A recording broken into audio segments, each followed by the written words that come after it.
ग्रहण किसे कहते हैं? इक्लिप्स। जब किसी आकाशीय पिंड यानी किसी ग्रह या किसी भी चीज का पूरा हिस्सा किसी दूसरे ग्रह से ढक जाता है या कुछ हिस्सा ढक जाता है तो इस ढकने की घटना को हम लोग क्या कहते हैं? इक्लिप्स यानी ग्रहण कहते हैं। सूर्य ग्रहण। अब दो तरह के ग्रहण होते हैं, सूर्य ग्रहण और चंद्र ग्रहण। देखिए सूर्य ग्रहण को इंग्लिश में कहते हैं सोलर इक्लिप्स। ये कब लगता है इसको थोड़ा ध्यान से समझिएगा।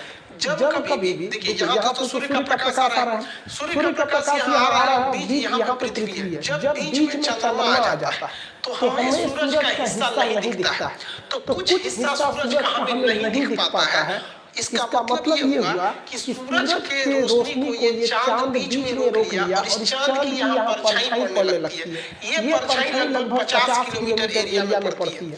जिस देश में ये परछाई पड़ती है पृथ्वी के जिस देश में, उस देश में हम लोग कहते हैं कि वहां से सूरज नहीं दिख रहा है, कटा हुआ दिख रहा है, क्योंकि बीच में कौन रहता है? चंद्रमा। तो इसे हम कहते हैं लोग सूर्य ग्रहण के नाम से जानते हैं। अब ये सूर्य ग्रहण भी 3 टाइप के होते हैं, पार्शियल, एनुलर और टोटल। अब एक बात बताइए आप, ये जो चंद्रमा है ये डायरेक्ट यहाँ तो आ नहीं गया होगा, धीरे धीरे आया होगा। तो पहले थोड़ा सा हिस्सा ढका होगा, फिर ढका होगा, फिर कंप्लीट ढक गया होगा। तो इसलिए अगर बहुत कम ढका है तो पार्शियल, ज्यादा ढका है तो एनुलर, पूरा कंप्लीट ढक लिया तो उसे हम लोग कहते हैं टोटल सोलर इक्लिप्स। जैसे समझिए हमको मान लीजिए कि हम सूर्य हैं और आप लोग पृथ्वी हैं, आप हमको देख रहे हैं, ठीक है? बीच में से क्या आ गया? ये चंद्रमा आ रहा है। अभी आप मेरा फेस हल्का सा ढका हुआ फील कर रहे हैं, तो ये पार्शियल सूर्य ग्रहण है।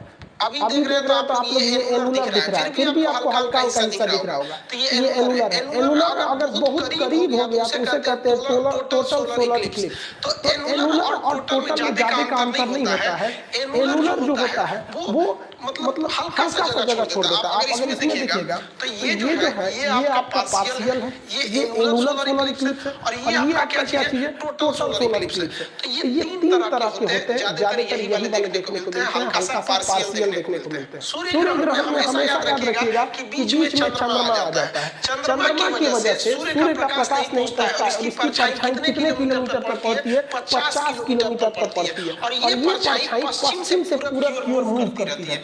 पश्चिम से पूरब क्या करती है? मूव करती है। क्योंकि हम लोग की पृथ्वी कैसे घूम रही है? पश्चिम से पूरब, ये साइडों भी कैसे घूमेगा? पश्चिम से पूरब ही घूमता है। लेकिन क्वेश्चन समझिएगा ध्यान से कि सूर्य ग्रहण बहुत जल्दी खत्म हो जाता है। जिसका रीजन देखिए, बहुत सिंपल सा रीजन है। सूर्य ग्रहण जल्दी क्यों खत्म होता है?